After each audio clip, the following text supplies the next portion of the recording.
Selamat pagi jemaat yang dikasihi Tuhan, sekali lagi bertemu di dalam ibadah minggu pada tanggal 31 Mei pada pagi hari ini. Dan secara gerejani hari ini juga hari peringatan turunnya Roh Kudus atau Pentakosta. Mari kita bersama-sama terlebih dahulu menenangkan diri masuk di dalam saat teduh.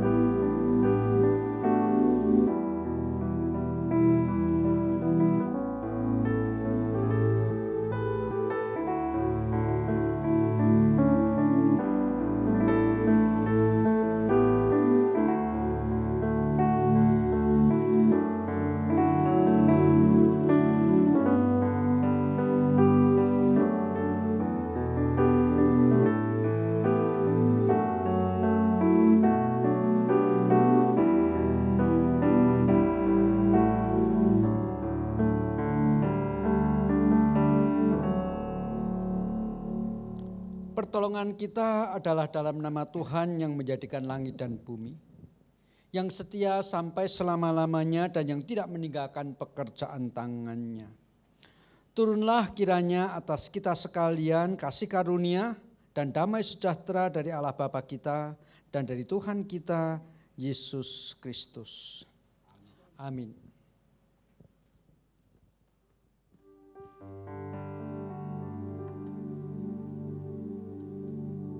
Shalom Bapak Ibu, jemaat Tuhan yang ada di rumah. Dan saya percaya seluruh jemaat GKRI Petra saat ini sedang mengikuti ibadah online. Dan bersyukur saudara, satu minggu ini Tuhan sudah pimpin kita semua. Yohanes 14 ayat yang ke-23 sampai 26 mengatakan, "Jawab Yesus, jika seorang mengasihi aku, ia akan menuruti firman-Ku dan Bapa-Ku akan mengasihi dia. Dan kami akan datang kepadanya dan diam bersama-sama dengan dia. Barang siapa tidak mengasihi aku, ia tidak menuruti firman-Ku. Dan firman yang kamu dengar itu bukanlah daripadaku, melainkan dari Bapa yang mengutus aku. Semuanya itu kukatakan kepadamu selagi aku berada bersama-sama dengan kamu. Tetapi penghibur, yaitu Roh Kudus yang akan diutus oleh Bapa dalam namaku, Dialah yang akan mengajarkan segala sesuatu kepadamu dan akan mengingatkan kamu akan semua yang telah kukatakan kepadamu." Hari ini kita memperingati Pentakosta, di mana Tuhan boleh berikan kita penghibur, yaitu Roh Kudus. Saudara, saya percaya kita perlu penghiburan itu. Kita perlu kekuatan itu. Ketika kita tidak bisa berkata-kata, Roh Kudus akan membantu kita berdoa kepada Tuhan. Saudara, pagi hari ini saya percaya saudara akan diberkati melalui puji-pujian, melalui firman Tuhan. Dan kita semua akan bersuka cita.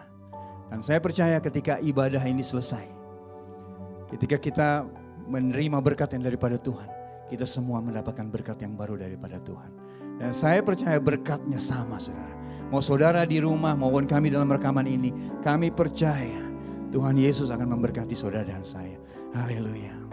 Mari kita masuk hadirat-Nya. Kita bawa persembahan ke tempat kudus kita. Kita naikkan pujian kita. Kita berikan sembah kita kepada Dia. Yang terbaik kita berikan buat Dia. Haleluya. Haleluya. Terima kasih Tuhan Yesus. Terima kasih Tuhan.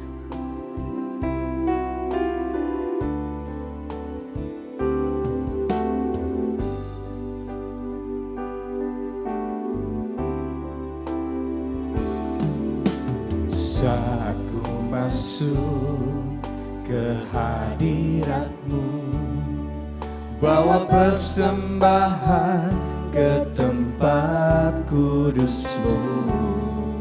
Pujian ku naikkan, sembah ku berikan bagi-Mu Allah yang mulia. Kau layakkan ku menghampirimu, melihat tata kemuliaan. kemuliaan-Mu Tuhan. Pujian ku naikkan, sembah ku berikan bagi-Mu Allah yang mulia. Oleh kuasa darah-Mu Kau telah tebus dosaku. Kekudusan-Mu melingkupiku. Kasih-Mu mengalir memulihkan hidupku. Sungguh besar anugerah-Mu, Kau selamatkan hidupku. Ku menjadi ciptaan yang baru oleh kuasa darah-Mu.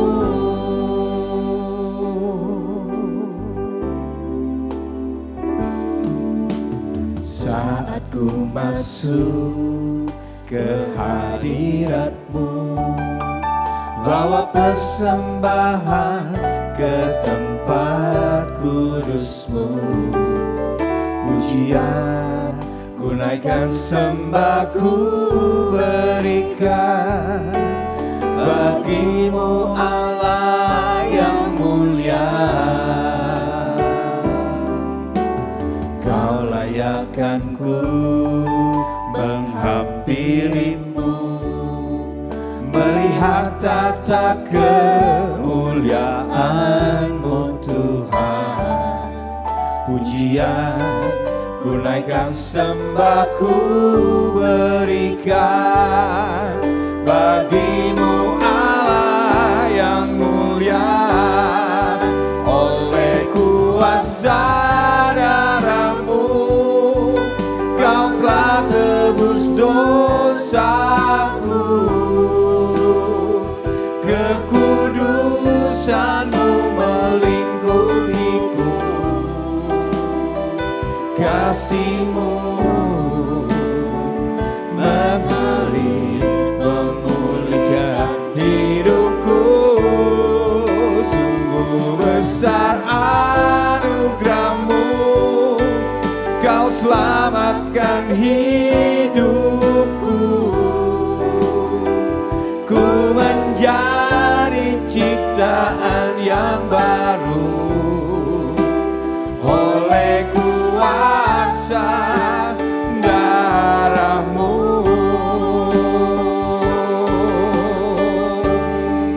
Oleh kuasa darah-Mu Kau telah tebus dosaku.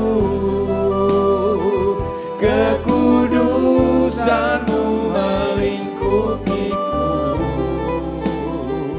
Kasih-Mu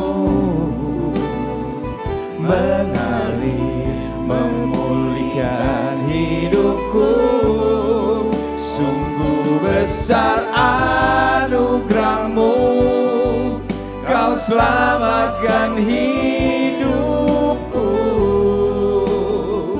Ku menjadi ciptaan yang baru oleh kuasa darah-Mu. Ku menjadi ciptaan yang baru oleh kuasa darah-Mu. Ku menjadi ciptaan yang baru oleh kuasa darah-Mu.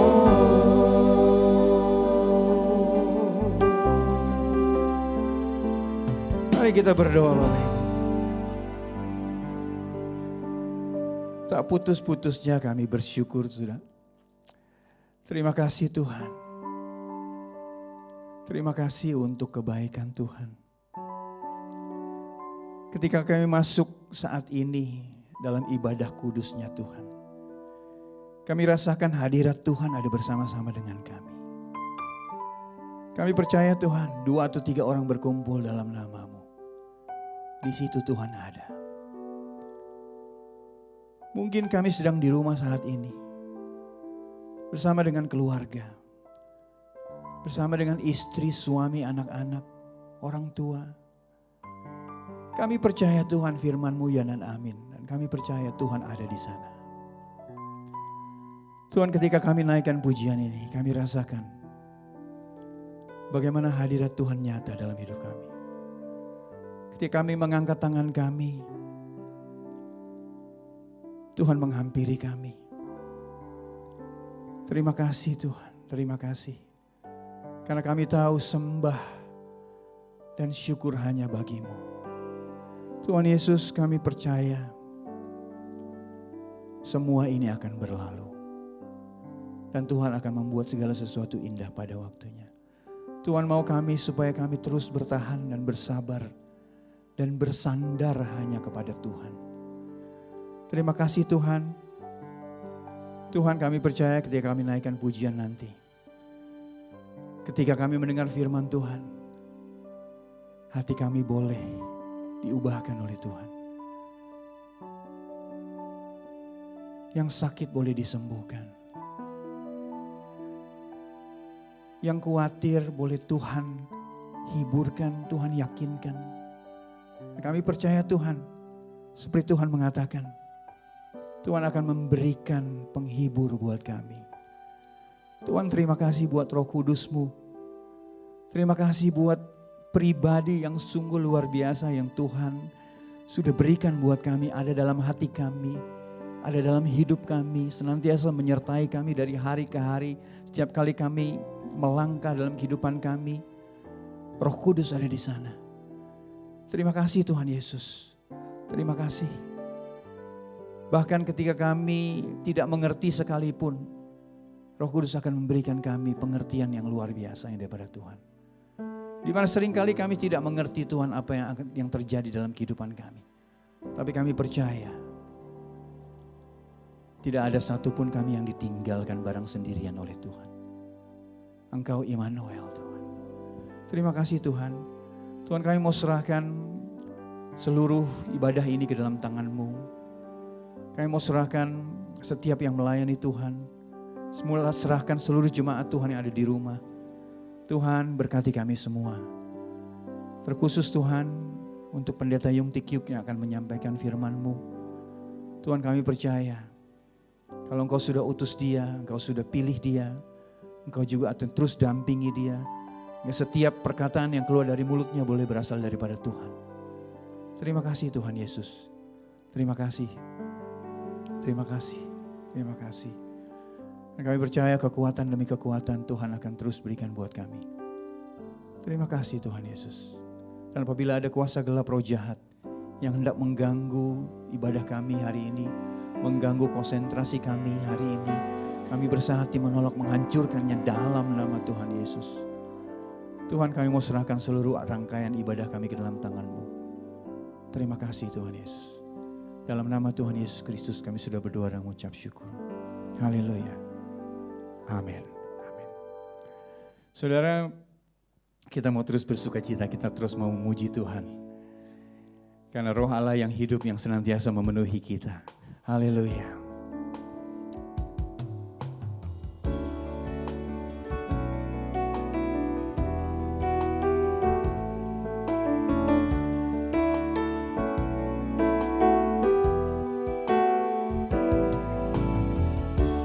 Roh Allah yang hidup penuhiku,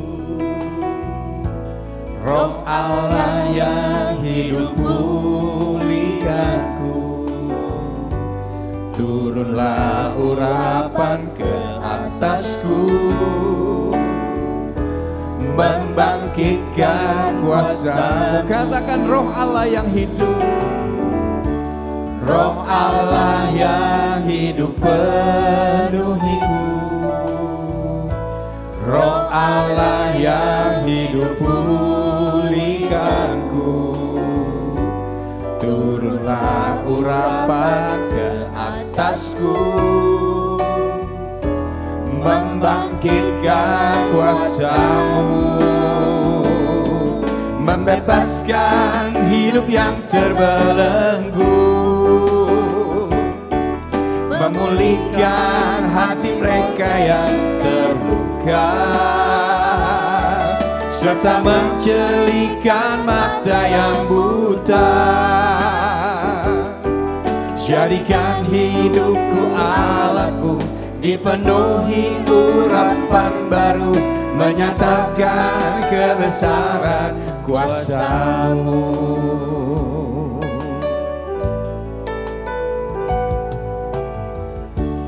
Roh Allah yang hidup penuhiku,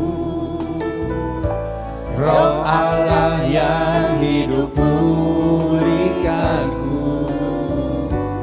turunlah urapan ke atasku,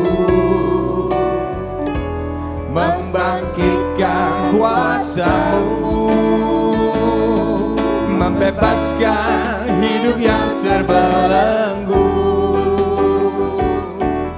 memulihkan hati mereka yang terluka, serta mencelikan mata yang buta. Jadikan hidupku alat-Mu, dipenuhi urapan baru, menyatakan kebesaran kuasa-Mu.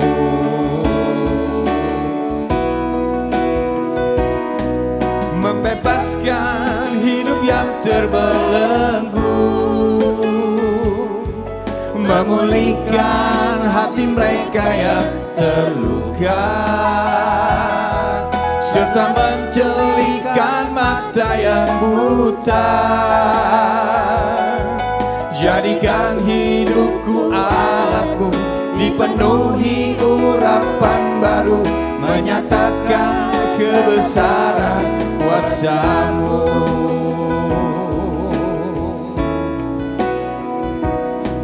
Membebaskan hidup yang terbelenggu, memulihkan hati mereka yang terluka, serta mencelikan mata yang buta. Ya Tuhan, jadikan hidupku alat-Mu, dipenuhi urapan baru, menyatakan kebesaran kuasa-Mu. Jadikan hidupku alat-Mu, dipenuhi urapan baru, menyatakan kebesaran kuasa-Mu. Jadikan hidupku alat-Mu, dipenuhi urapan baru, menyatakan kebesaran kuasa-Mu. Haleluya. Mari kita berikan sorak-sorai buat Dia. Haleluya. Saya percaya Tuhan mau pakai saudara dan saya untuk jadi alatnya Dia. Amin, amin. Saudara, siapakah saudara dan saya sehingga saudara dan saya jadi biji matanya Tuhan? Lalu apa kita akan balas buat Tuhan, saudara? Selain memuji Dia, menyembah Dia. Karena Dia yang patut kita puji, Dia yang patut kita tinggikan, dan Dia yang patut kita sembah. Kasih setia yang saudara dan saya boleh rasakan dari Tuhan. Kebaikan yang telah Tuhan nyatakan, berkat yang Tuhan sudah terima. Sungguh saudara ada bersama dengan kita. Mari kita balas dengan pujian dan dengan sembah kepada Tuhan.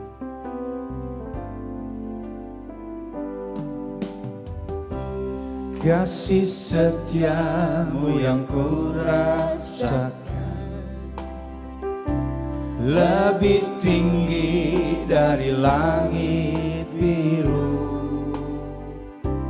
Kebaikan-Mu yang telah Kau nyatakan lebih dalam dari lautan. Berkat-Mu yang telah ku terima berkat-Mu yang telah ku terima sungguh membuatku terpesona. Terima kasih Tuhan. Apa yang tak pernah ku pikirkan, itu yang Kau sediakan bagiku. Siapakah aku ini Tuhan, jadi biji mata-Mu. Dengan apa akan ku balas Tuhan, selain puji dan sembah Kau. Siapakah aku ini? Siapakah aku ini Tuhan, jadi biji mata-Mu.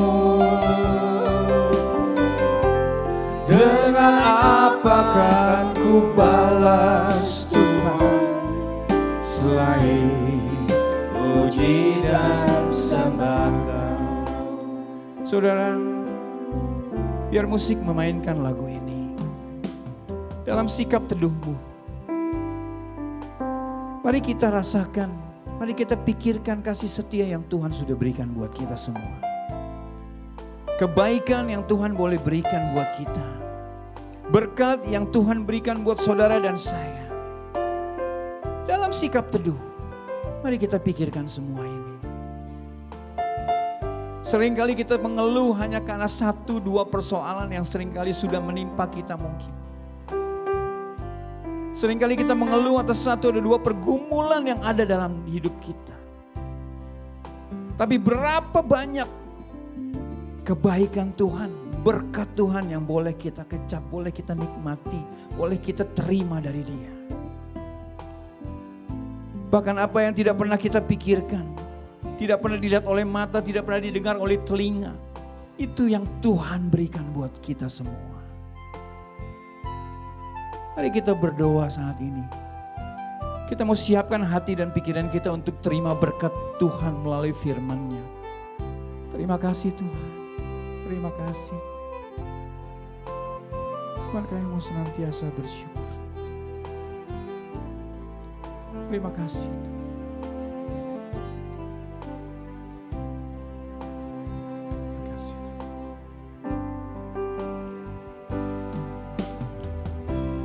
Kasih setia-Mu yang ku rasakan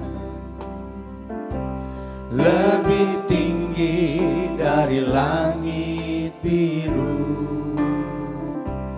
Kebaikan-Mu yang telah Kau nyatakan lebih dalam dari lautan.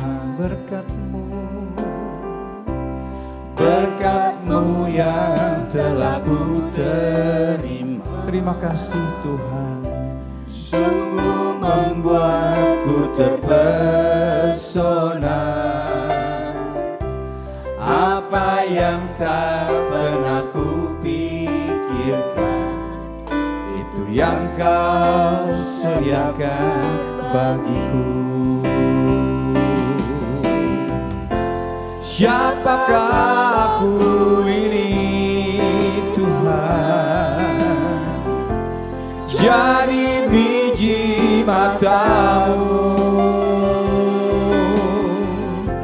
Dengan apakah ku balas Tuhan, selain puji dan sembah Kau.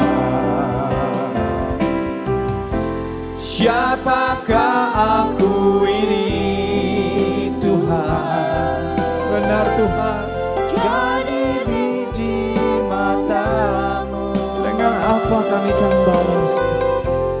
Dengan apa akan ku balas Tuhan, selain puji dan sembah Kau.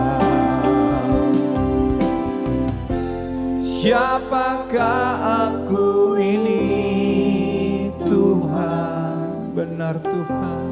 Jadi biji matamu. Terima kasih Tuhan, terima kasih.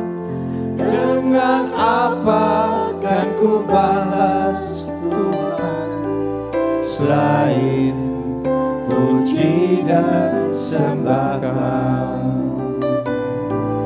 Selain puji dan sembah Kau. Selain puji dan sembah Kau. Kasih Tuhan. Kasih. Mari kita bersama-sama masuk di dalam doa sebelum kita merenungkan firman Tuhan. Ya Tuhan, sekali lagi kami datang mengucap syukur kepadamu. Sebab Engkau mengutus anak-Mu melawat kami, orang-orang berdosa. Tetapi Engkau juga datang melalui Roh Kudus yang hari ini kami peringati, turunnya Roh Kudus lewat hari Pentakosta. Dan kami percaya suatu saat nanti menjadi giliran bagi kami untuk datang ke hadirat-Mu ya Bapa. Oleh karena itu Tuhan, biarlah di tengah-tengah rasa syukur, karena pada pagi hari ini kami memperingati hari turunnya Roh Kudus, biarlah firman Tuhan yang kami baca, dan yang kemudian coba kami renungkan sekali lagi, mengkuatkan iman kami di dalam segala pengalaman yang Kau izinkan terjadi dalam hidup kami tetap terpegang teguh atas pengharapan kami dan juga iman kami. Sehingga di dalam perjalanan kami yang Kau panggil sebagai anak-anak-Mu dan yang bahkan Kau panggil untuk menjadi saksi-Mu di tengah-tengah dunia, kami tidak pernah kandas iman kami. Kami serahkan Tuhan waktu sebentar lagi ini di mana kami membaca dan merenungkan firman-Mu ke dalam pertolongan-Mu juga. Baik setiap kami yang mendengar di rumah kami masing-masing, maupun bahkan khususnya hamba-Mu yang menyampaikan firman. Biarlah semua tutur kata apa yang disampaikan benar-benar yang berasal daripada-Mu. Kami berdoa memohon dan di dalam nama Tuhan kami, Yesus Kristus. Amin. Jemaat yang dikasihi Tuhan, seperti yang tadi sudah kita katakan bahwa kita ini sekarang memperingati hari Pentakosta, hari turunnya Roh Kudus. Maka pada kesempatan ini saya akan mengajak saudara untuk merenungkan firman yang terambil memang satu dasarnya dari Perjanjian Lama. Tentang nabi-nabi pada Perjanjian Lama sebetulnya ada banyak sekali. Tetapi Tuhan memakai 17 nabi Perjanjian Lama yang Tuhan gerakkan untuk menulis. Tetapi dari 17 nabi yang Tuhan pakai untuk menulis kitab Perjanjian Lama, maka ada 5 nabi yang sebetulnya melayani di dalam masa pembuangan atau yang melayani tidak lama setelah mengalami kembali dari pembuangan. 5 nabi yang melayani pada masa pembuangan dan kembali dari masa pembuangan itu adalah Nabi Daniel, Yehezkiel, Hagai, Sakaria, dan Maliaki. Dan khususnya pada saat ini kita akan bersama-sama menyelidiki apa yang Tuhan sampaikan melalui Nabi Yehezkiel yang mengalami pembuangan. Sebelum saya membaca bagian daripada yang ditulis oleh Nabi Yehezkiel, saya mungkin perlu menjelaskan siapa itu Nabi Yehezkiel. Yehezkiel adalah seorang nabi yang ikut tertawan pada rombongan pertama ketika Raja Nebukadnezar menyerang Yerusalem. Agaknya dia adalah yang tertawan bersama-sama dengan Daniel, tetapi beda nasib. Daniel akhirnya hidup di lingkungan istana, bahkan menjadi orang yang paling berkuasa setelah Raja Nebukadnezar, bahkan raja-raja selanjutnya. Tetapi Nabi Yehezkiel justru hidup bersama-sama dengan para buangan yang lain. Hidup susah. Dalam situasi yang seperti inilah dia tertawan dan bersama-sama dengan Daniel Dia di dalam pembuangan Tuhan panggil untuk terus-menerus menyampaikan firman Tuhan. Dan dia hidup dalam kondisi yang sebetulnya sangat tidak enak. Bahkan perintah-perintah yang disampaikan oleh Tuhan kepada Nabi Yehezkiel ini perintah-perintah yang tidak enak. Misalnya kalau nanti saudara sempat membaca Yehezkiel pasal 4. Yehezkiel itu disuruh bikin roti yang dibakar di atas kotoran kering, tai manusia. Dia pernah juga disuruh selama beberapa waktu lamanya tidur dengan sisi sebelah kirinya dan tidak boleh balik-balik sama beberapa waktu lamanya. Entah hurufiah, entah figuratif. Yehezkiel juga pernah disuruh menelan kitab. Kondisi yang sangat tidak enak. Mungkin maksud Tuhan ketika mengizinkan Yehezkiel mengalami hal-hal semacam ini, bahkan makan dari roti yang dibakar di atas kotoran manusia yang kering, sampai-sampai Yehezkiel berkata demikian, Tuhan sungguh mati. Seumur-umur aku belum pernah makanan yang menjijikkan seperti ini. Akhirnya Tuhan kompromi dikit dan mengatakan, oke deh. Bakar roti itu bukan di atas kotoran manusia yang sudah kering, tapi di atas kotoran lembu. Ini sama aja. Nampaknya Nabi Yehezkiel ini nasibnya ketika dia dipanggil, kalau saya boleh pakai istilah nasib, tapi pakai bahasa yang lebih keren, panggilannya. Itu mirip-mirip seperti Nabi Hosea yang melayani sebelum kerajaan Israel dihancurkan. Nabi Hosea mungkin seorang tukang roti. Itu sebabnya ilustrasinya pernah mengatakan Efraim seperti roti bundar yang tidak dibalik. Tetapi dari tengah-tengah seorang yang adalah jualan roti, dia dipanggil menjadi nabi, tetapi terlebih dahulu diberikan perintah untuk menikah dengan seorang yang namanya Gomer. Tetapi dia dikasih tahu, nanti istrinya bahkan berzina. Bahkan melahirkan anak-anak dari hasil perzinahan. Nampaknya Nabi Hosea adalah salah satu nabi yang ditempatkan oleh Tuhan pada posisi Tuhan yang seolah-olah boleh merasakan betapa sakitnya hati Tuhan ketika dikhianati oleh umatnya. Tapi Yehezkiel ditempatkan pada posisi yang lain. Dipakai untuk menggambarkan betapa tidak enaknya kondisi orang-orang yang ada di dalam pembuangan. Itu sebabnya tadi dikatakan disuruh makan roti yang dibakar di atas tai yang udah kering. Mari sekarang kita setelah memahami bahwa Yehezkiel ini melayani di dalam kondisi mereka sedang mengalami pembuangan, bahkan Yehezkiel dibuang. Ditangkap, maksudnya ditawan dan dibawa ke Babel 11 tahun sebelum Yerusalem akhirnya dihancurkan. Untuk data ini bahwa 11 tahun sebelum Yerusalem akhirnya dihancurkan, kita boleh melihat terlebih dahulu Yesaya pasal 40. Yehezkiel pasal 40. Dalam Yehezkiel pasal 40 ayat yang pertama, Yehezkiel menulis demikian.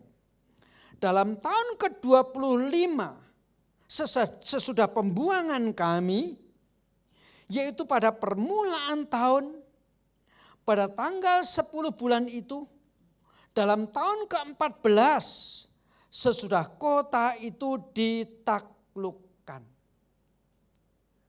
Jadi di sini dikatakan 25 tahun dia sudah mengalami pembuangan. 14 tahun setelah Yerusalem betul-betul dihancurkan. Berarti 11 tahun sebelum Yerusalem dihancurkan, Yehezkiel sudah ditawan. Itulah yang tadi saya katakan, ditawan bersama-sama dengan Daniel. Di tengah-tengah mengalami pembuangan, mengalami kesulitan, beda nasib dengan Daniel. Apakah yang Yehezkiel katakan? Inilah yang sekarang kita akan kupas panjang lebar. Walaupun agaknya tadi introduksi saya juga sudah cukup panjang lebar. Oke, kita membaca Yehezkiel pasal 36. Yehezkiel pasal 36 saya akan baca mulai ayat yang ke-24 sampai dengan ayat yang ke-28. Demikian bunyinya. Aku akan menjemput kamu dari antara bangsa-bangsa dan mengumpulkan kamu dari semua negeri dan akan membawa kamu kembali ke tanahmu.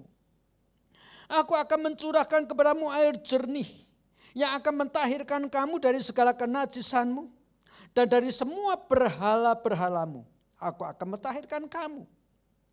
Kamu akan kuberi hati yang baru dan roh yang baru yang di dalam batinmu. Dan aku akan menjauhkan dari tubuhmu hati yang keras dan kuberikan kepadamu hati yang taat.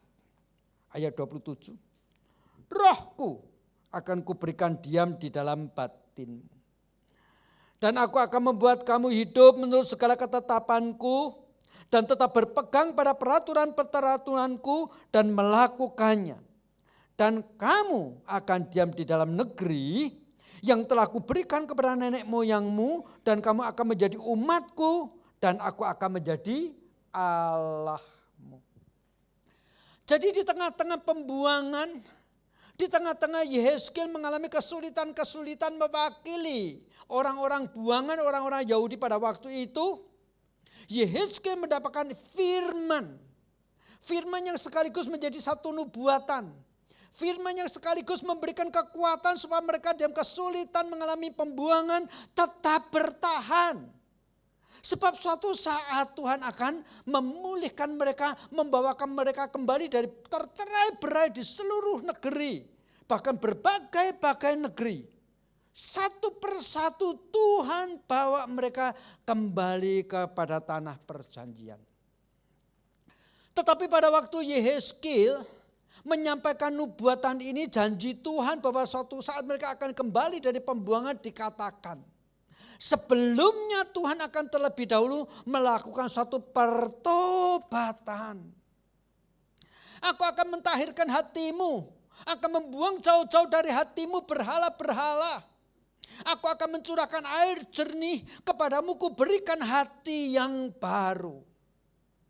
Jadi artinya sebelum mereka mengalami kembali ke tanah yang diberikan kepada nenek moyangnya yang dijanjikan kepada Abraham, Ishak dan Yakub, mereka harus terlebih dahulu mengalami pertobatan. Dan pertobatan itu datangnya daripada Tuhan. Maka dikatakan aku akan mencurahkan air jernih. Yang menggambarkan ketika Tuhan memberikan pertobatan, mengaruniakan pertobatan, maka seperti dicurahkannya air jernih sehingga membuat semua yang kotor menjadi bersih. Tetapi Yehezkiel melalui firman yang disampaikan oleh Roh Kudus kepadanya tidak berhenti sampai di sana. Di dalam ayat yang ke-27 dikatakan Rohku, artinya Roh Kudus, akan ku berikan diam di dalam batinmu. Sehingga melalui Roh Kudus yang diam di dalam umat percaya akan memampukan umat percaya mentaati perintah Tuhan tidak seperti dulu yang menyebabkan mereka akhirnya mengalami pembuangan.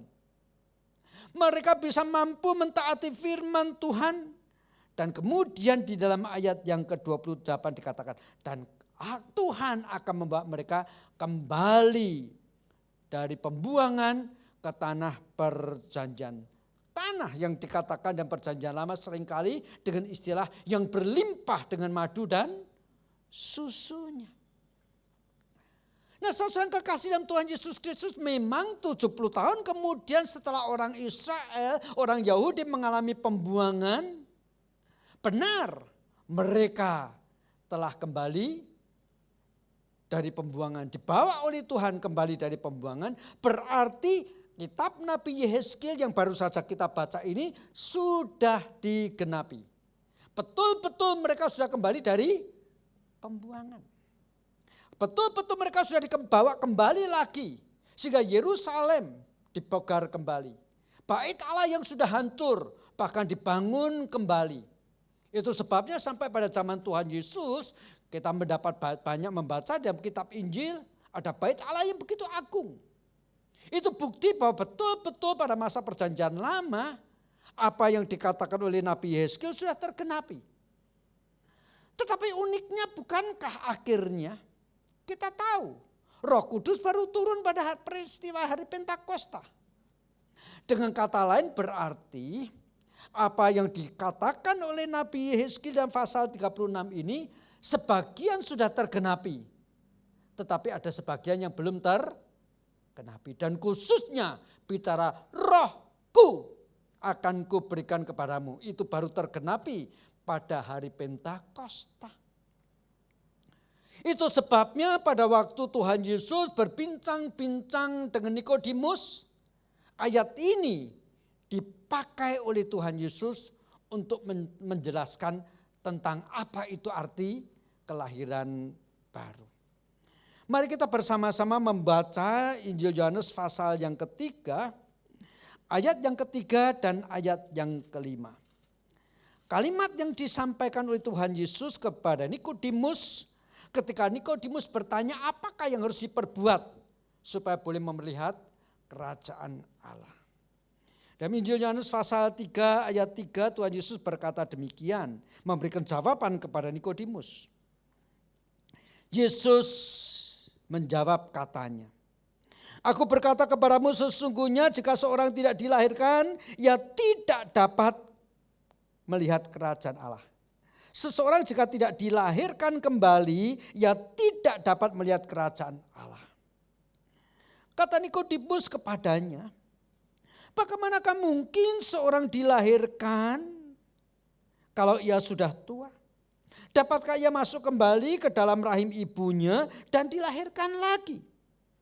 Jawab Yesus, aku berkata kepadamu sesungguhnya jika seorang tidak dilahirkan dari air dan roh, ia tidak dapat masuk ke dalam kerajaan Allah. Tuhan Yesus dalam ayat yang kelima khususnya mengatakan, menegaskan kembali sesungguhnya jikalau seorang tidak dilahirkan dari air dan roh, tidak dapat masuk dalam kerajaan surga. Sosok kita harus hati-hati.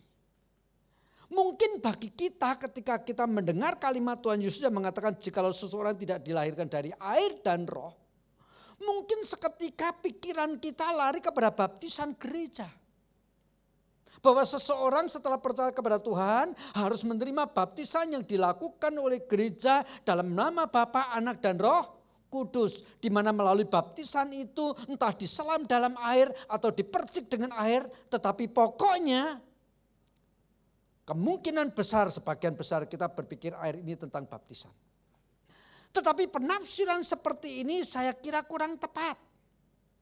Sebab Tuhan Yesus baru memberikan perintah supaya orang percaya mendapatkan baptisan atau menerima baptisan pada waktu dia naik ke surga. Di mana dia mengatakan baptiskanlah mereka dalam nama Bapa, Anak dan Roh Kudus. Maka tentu dalam hal ini ketika Tuhan Yesus berbincang-bincang dengan Nikodemus, tidak mungkin Nikodemus memakai Matius pasal 28 sebagai referensi terhadap apa yang belum disampaikan atau apa yang disampaikan Tuhan Yesus dalam Injil Yohanes pasal 3. Apalagi memakai referensi daripada yang ditulis oleh Yohanes pada menjelang akhir abad yang pertama.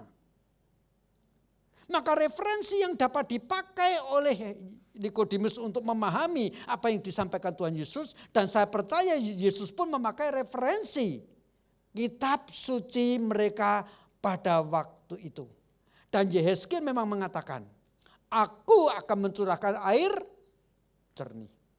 Maka kembali kepada Yohanes pasal 3 ayat 5. Ketika Tuhan Yesus berkata, jikalau seorang tidak dilahirkan dari air dan roh, maka sebetulnya ini berbicara tentang pekerjaan Roh Kudus yang melahirbarukan. Dan pada waktu Roh Kudus melahirbarukan, maka yang terjadi dalam seseorang seperti kepadanya dicurahkan air jernih, sehingga menjadi bersih adanya. Tetapi peristiwa Roh Kudus turun itu betul-betul baru terjadi pada hari Pentakosta. 10 hari setelah Tuhan Yesus naik ke surga. Yang hari ini bertepatan pada hari di mana kita memperingati turunnya Roh Kudus.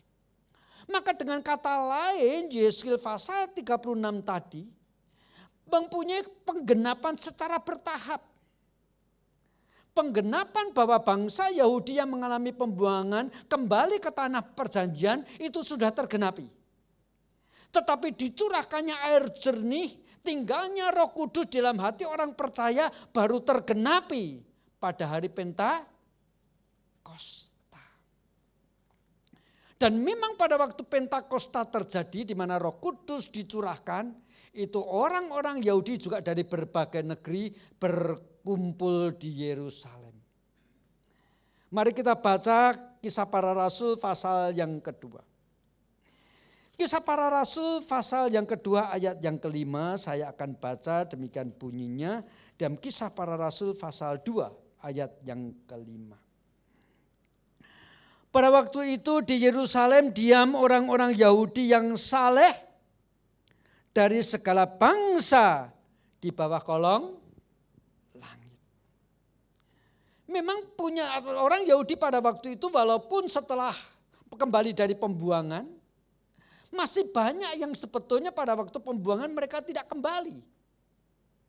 Karena mereka sudah merasa bisa adaptasi, sudah cukup nyaman di tempat di mana mereka dibuang. Salah satu contohnya misalnya Mordekai, Esther.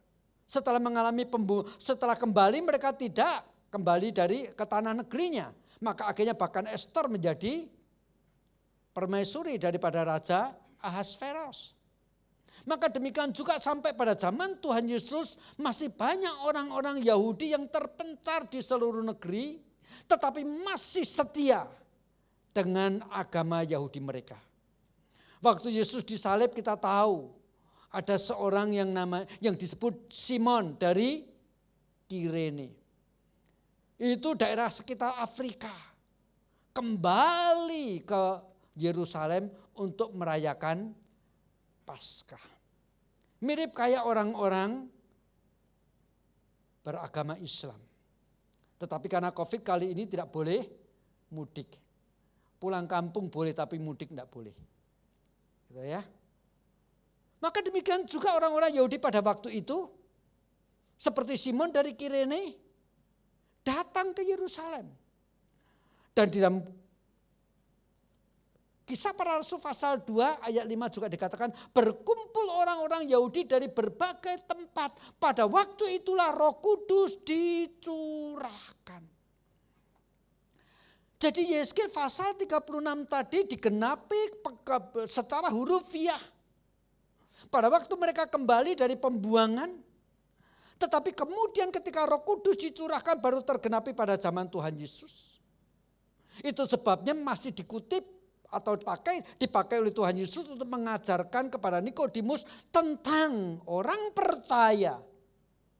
Hanya oleh karena pekerjaan Roh Kudus yang menyucikan, yang membersihkan dari dosa-dosanya, maka seseorang baru boleh menerima keselamatan dalam Kristus Yesus. Dengan kata lain berarti sampai pada hari Pentakosta. Kalau di dalam perjanjian lama Yehezkiel hanya berbicara tentang orang-orang Yahudi yang terpencar di berbagai tempat. Sampai perjanjian baru kemudian meloncat kepada semua bangsa-bangsa. Tidak peduli Yahudi atau non-Yahudi. Semuanya dikumpulkan oleh Tuhan, menerima pencurahan Roh Kudus. Dari bangsa kafir boleh menjadi anak-anak Tuhan. Dari orang-orang Yahudi yang berbagai tempat yang baru memeluk agama Yahudi boleh percaya kepada Yesus Kristus. Ada satu kesinambungan. Tetapi pada saat yang sama ada satu loncatan kepada satu kualitas yang jauh lebih tinggi. Sesuai untuk loncatan bahwa akhirnya bahwa dikumpulkan dari berbagai bangsa untuk menerima curahan Roh Kudus. Ini bahkan bukan hanya berbicara tentang orang Yahudi, tetapi segenap bangsa-bangsa siapapun yang Tuhan berkenan untuk mencurahkan anugerah keselamatannya. Mari kita bersama-sama membaca Kisah Para Rasul pasal 11. Kisah Para Rasul pasal 11 ayat yang ke-18. Demikian bunyi Kisah Para Rasul pasal 11 ayat 18, saya akan baca. Ketika mereka mendengar hal itu, mereka menjadi tenang lalu memuliakan Allah, katanya. Oh, jadi kepada bangsa-bangsa lain Allah juga mengaruniakan pertobatan yang memimpin kepada hidup. Nah, sosok ayat ini mau saya jelaskan latar belakangnya supaya kita bisa memahami dengan lebih tepat.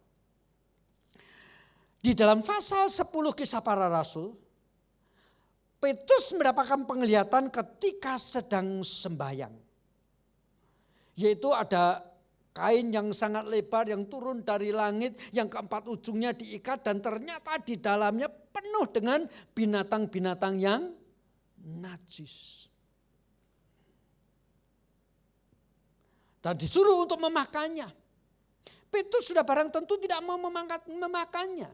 Tetapi 3 kali penglihatan itu jelas dilihat oleh Petrus dengan suara yang begitu jelas didengar oleh Petrus. Ambillah dan makanlah. Tetapi ketika Petrus bingung atas penglihatan ini, maka datanglah utusan dari Kornelius yang meminta Petrus datang ke rumahnya untuk memberitakan Injil. Maka Petrus pergi ke rumah Kornelius. Begitu dia masuk ke rumah Kornelius, Petrus berkata kalimat seperti ini, tak kasih tahu ya. Sesungguhnya larangan keras bagi orang Yahudi bergaul dengan orang-orang non-Yahudi, apalagi masuk rumahnya. Tetapi karena Allah yang memerintahkannya, maka aku tidak bisa tidak datang. Dan disitulah Petrus memberitakan Injil kepada Kornelius dan akhirnya hari itu juga Roh Kudus turun. Dan ketika Roh Kudus turun atas seluruh isi rumah Kornelius, Petrus tidak ragu-ragu membaptiskan Kornelius dengan seluruh isi rumah dan keluarganya. Tetapi ketika Petrus kemudian kembali ke Yerusalem, dia sudah ditunggu oleh rasul-rasul yang lain. Rupa-rupanya rasul-rasul yang lain setelah mendengar Petrus pergi ke rumah Kornelius, sudah membaptiskan Kornelius, mereka kasak kusuk lalu mulai membentuk pansus. Petrus disidang. Kenapa engkau masuk rumah Kornelius? Kenapa bahkan engkau membaptiskan orang-orang kafir? Dan Petrus memberikan penjelasan semuanya itu. Setelah Petrus memberikan penjelasan, maka muncul ayat tadi. Saya baca sekali lagi dengan nada saya supaya lebih pas. Jadi setelah Petrus menjelaskan tadi, lalu mereka mengatakan demikian. Oh, jadi kepada bangsa-bangsa lain Allah juga mengaruniakan pertobatan yang memimpin kepada hidup toh. Baru ngerti, baru ngeh. Itu ayat harus dibaca dengan nada seperti ini. Maka di sini kita melihat Yehezkiel pasal 36 bukan hanya menggenapi, bukan hanya janji untuk orang Yahudi yang mengalami pembuangan, tetapi juga janji untuk setiap kita, orang-orang bukan keturunan Abraham secara etnis, yang tercerai-berai di setiap bangsa-bangsa. Ada yang Tionghoa, ada yang Indonesia pun sukunya macam-macam. Ada yang Batak, ada yang Ambon. Ada yang Sunda. Dan berbagai bangsa-bangsa yang lain. Tersebar di setiap bangsa-bangsa. Tetapi kepada mereka lah Tuhan menjemput, membawa mereka menjadi satu keluarga Tuhan. Dan itu dikenapi pada hari Pentakosta. Jemaat yang dikasihi Tuhan, mari kita memahami peristiwa Pentakosta adalah di mana Allah datang di dalam Roh Kudus menjemput kita, orang-orang non-Yahudi, orang-orang berdosa yang tercerai-berai di berbagai etnis, suku dan bahasa. Satu persatu dibawa kumpul menjadi anak-anak Tuhan. Dibawa kumpul bahkan kemudian mendapatkan status sebagai umat pilihan Tuhan. Itu sebabnya kalau kita bandingkan dengan kitab Wahyu, khususnya Wahyu pasal 7, Mari kita bersama-sama melihat yang Wahyu pasal 7 ayat yang ke-9 dan ayat yang ke-10. Saya akan baca demikian. Kemudian daripada itu aku melihat sesungguhnya suatu kumpulan besar orang banyak yang tidak dapat terhitung banyaknya, dari segala bangsa dan dari suku dan kaum dan bahasa, berdiri di hadapan tahta dan di hadapan Anak Domba, memakai jubah putih dan memegang daun-daun palem di tangan mereka. Dan dengan suara nyaring mereka berseru, keselamatan milik Allah kami yang duduk di atas tahta dan bagi Anak Domba. Maka sampai pada Wahyu digambarkan ketika umat percaya datang ke hadapan Allah Bapa, dikatakan berbagai suku, bahasa, bangsa, berbagai macam-macam bahasa, semua memuji-muji Tuhan, mengatakan keselamatan milik Tuhan. Yang perjanjian lama dibagikan dan dijanjikan hanya untuk umat keturunan Abraham, sekarang menjadi bagian dari semua bangsa-bangsa.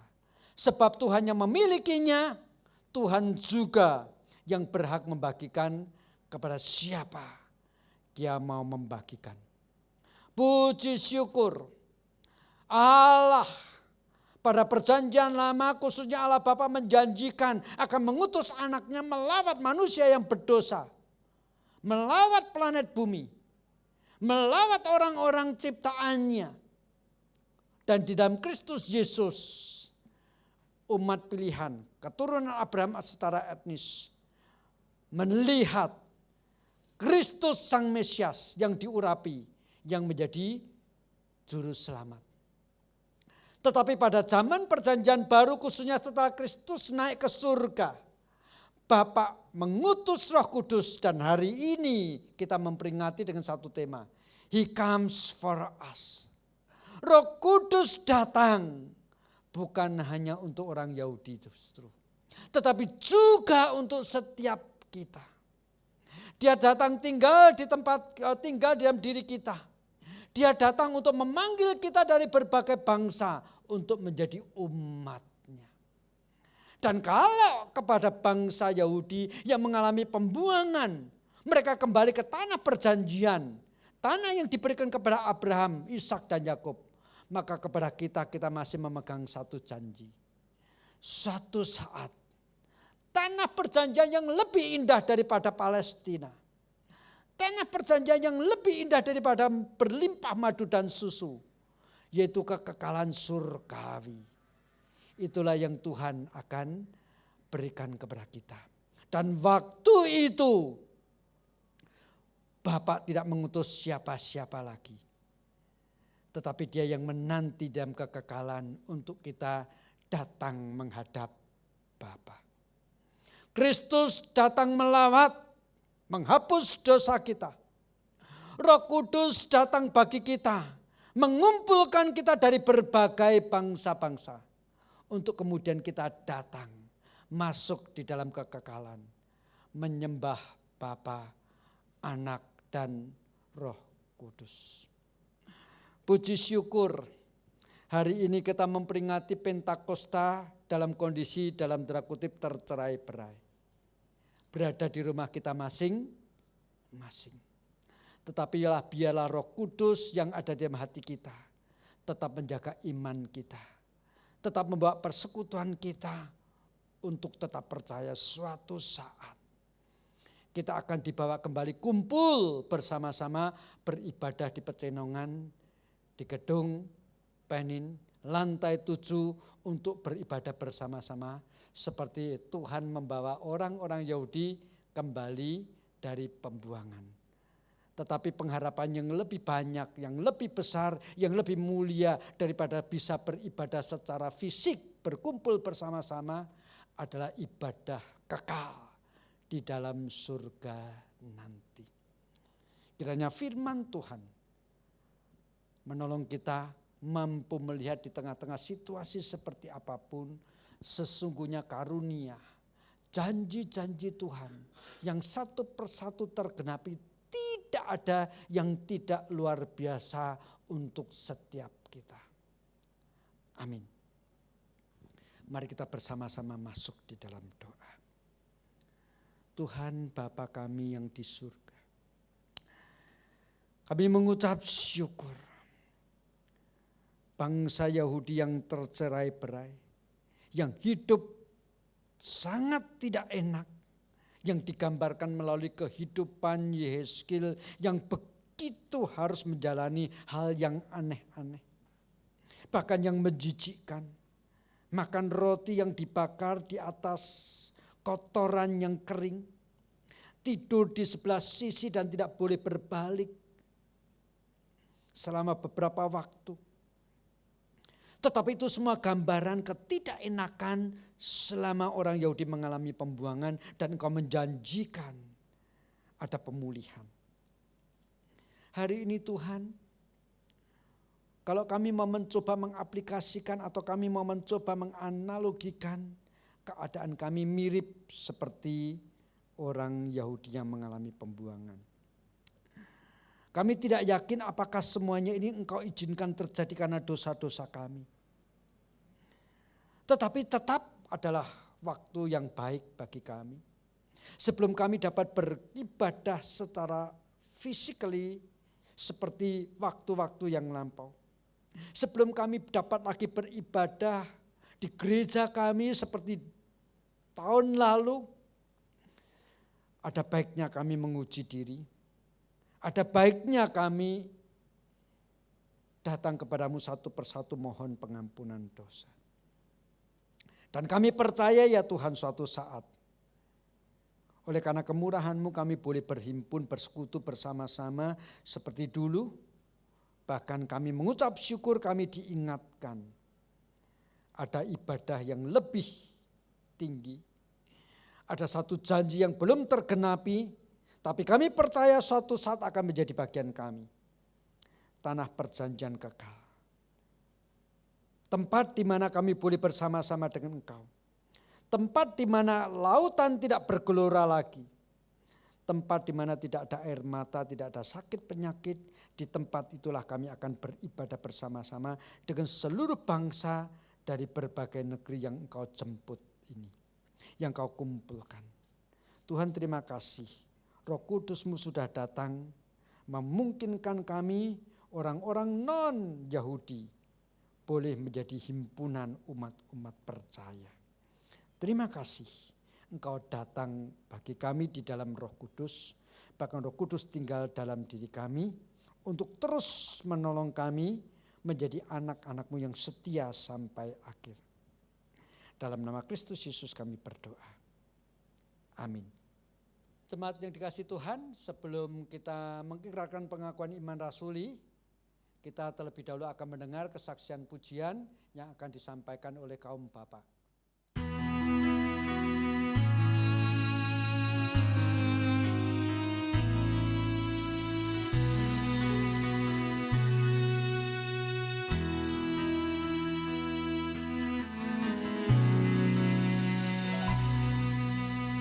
Roh Kudus, Kau hadir di sini. Roh Kudus, ku mengasihi-Mu. Kau lembut, Kau manis, Kaulah penghiburku, penolongku, diutus Bapakku. Roh Kudus, Kau hadir di sini. Roh Kudus, ku mengasihi-Mu. Kau lembut, Kau manis, Kaulah penghiburku, penolongku, diutus Bapakku.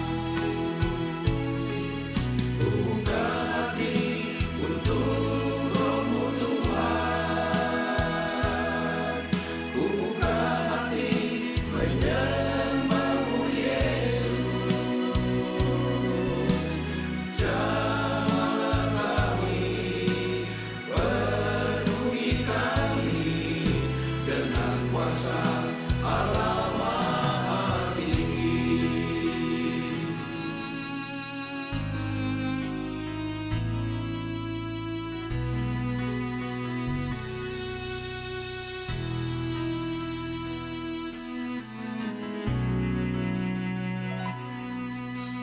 Roh Kudus, Kau hadir di sini. Roh Kudus, ku mengasihimu.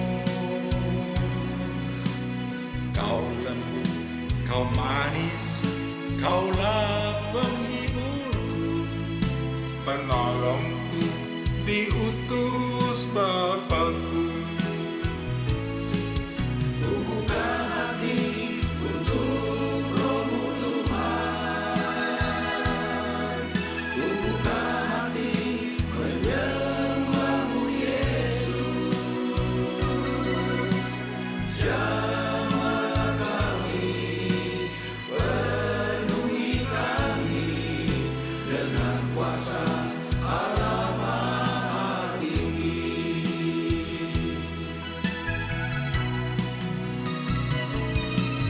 Ku buka hati untuk Roh-Mu Tuhan. Ku buka hati menyembah-Mu Yesus. Jamah kami, penuhi kami dengan kuasa Allah Maha Tinggi.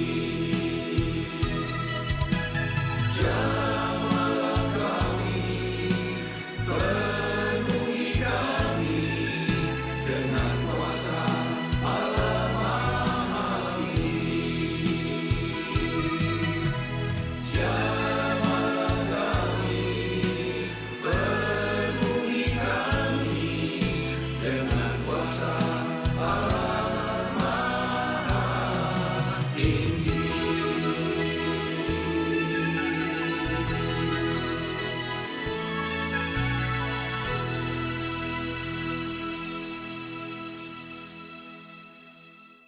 Jemaat yang dikasihi Tuhan yang ada di rumah masing-masing, mari bersama-sama dengan kami yang ada di sini, bahkan bersama-sama dengan segenap umat percaya dari berbagai bangsa, suku, bahasa, sepanjang zaman mengikrarkan pengakuan iman rasuli yang berbunyi demikian.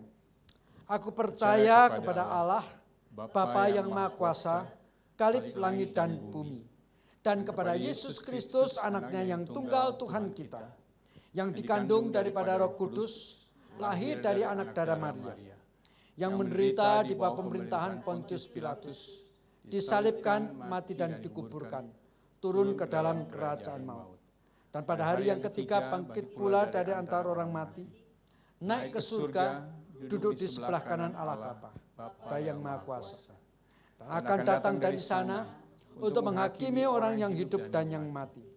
Aku percaya kepada Roh Kudus, gereja yang kudus dan am, persekutuan orang kudus, pengampunan dosa, kebangkitan daging, dan hidup yang kekal. Amin. Mari kita menaikkan puji-pujian.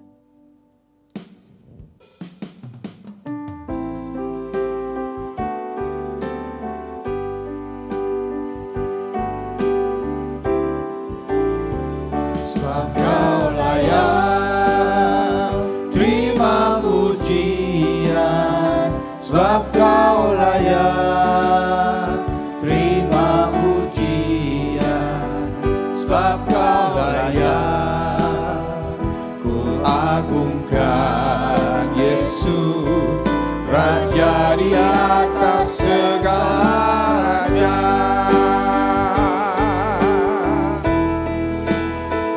Sebab Kau layak terima pujian, sebab Kau layak terima pujian, sebab Kau layak ku agungkan Yesus, Raja di atas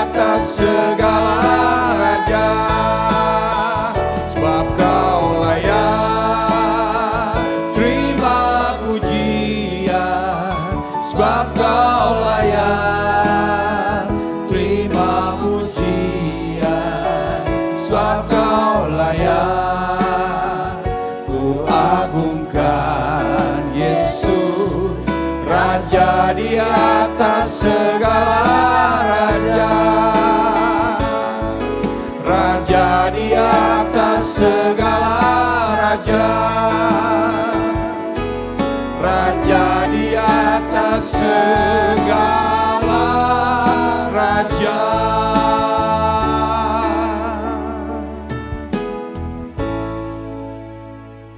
Mari kita bersama-sama masuk di dalam doa.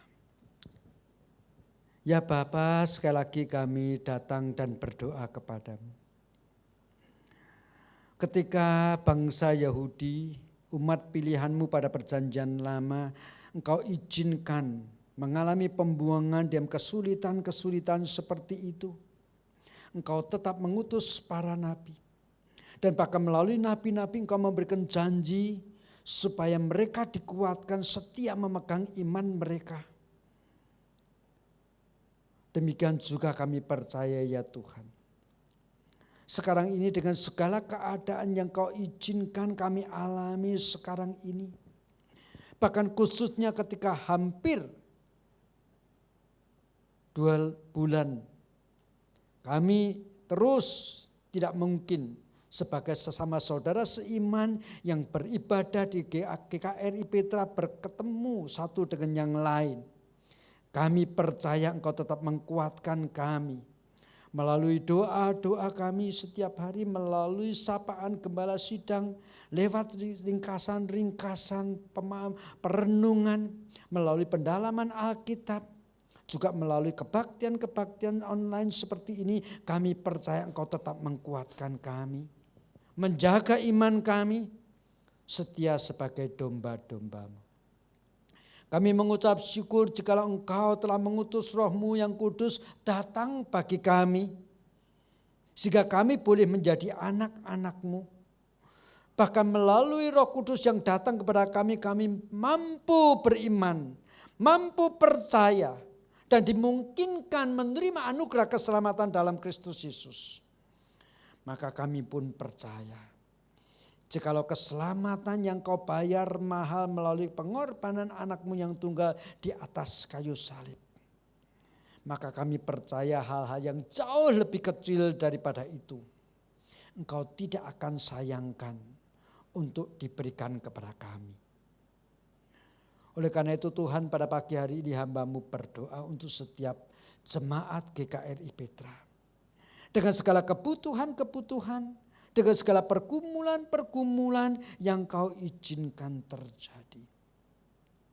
Biarlah Roh Kudus yang sudah datang bagi kami, Roh Kudus satu persatu menguatkan jemaat. Bahkan Roh Kudus membawa doa daripada setiap jemaat ke hadirat-Mu Tuhan. Ya Tuhan, terima kasih. Kadang-kadang kami tidak sanggup dan tidak tahu bagaimana kami berdoa. Tetapi kami boleh berdoa dengan cukup singkat. Bapa, Roh-Mu tahu apa pergumulan kami. Dan Roh-Mu menyampaikan itu ke hadirat Engkau ya Bapa. Dengan kalimat yang sama hamba-Mu berdoa.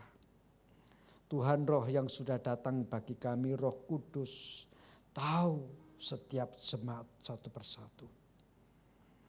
Bawa Tuhan pergumulan mereka ke hadirat Tuhan. Setiap pagi jemaat-Mu berdoa. Sama seperti semakin tingginya matahari naik dari kaki langit. Demikian juga biarlah setiap pagi Roh-Mu yang kudus membawa doa kami sampai ke hadirat-Mu Tuhan. Ke tempat yang paling tinggi di surga sana.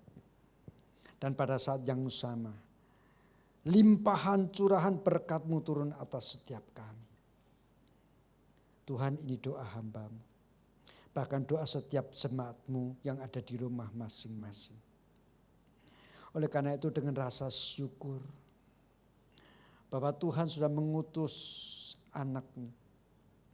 Rasa syukur karena Roh Kudus sudah tinggal dalam hati kami dan menyertai kami, mengkuatkan iman kami. Maka di dalam pertolongan Roh Kudus sekarang ini kami mau berdoa seperti ini. Bapa kami yang di surga, dikuduskanlah namamu, datanglah kerajaanmu, jadilah kehendak-Mu di bumi seperti di surga. Berikanlah kami pada hari ini makanan kami yang secukupnya, dan ampunilah kami akan kesalahan kami, seperti kami juga mengampuni orang yang bersalah kepada kami. Dan janganlah membawa kami ke dalam pencobaan, tetapi lepaskanlah kami daripada yang jahat. Karena Engkaulah yang punya kerajaan dan kuasa dan kemuliaan sampai selama-lamanya. Amin.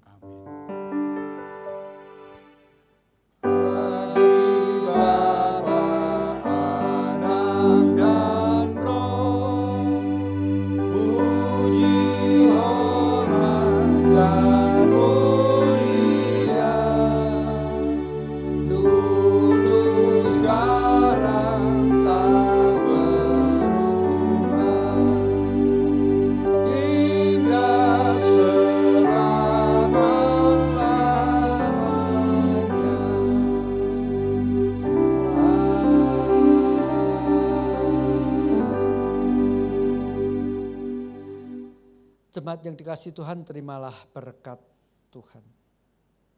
Kiranya kasih karunia daripada Allah Bapa, cinta kasih dan damai sejahtera yang ditinggalkan oleh Tuhan Yesus Kristus, penyertaan daripada Roh Kudus yang sudah datang, penghiburan, persekutuan, dan pemeliharaannya menyertai setiap kita sekarang ini sampai selama-lamanya.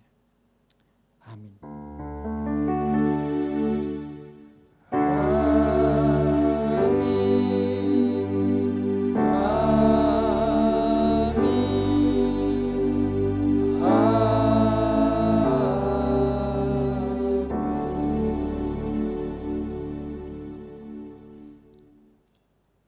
Doa teduh ibadah selesai.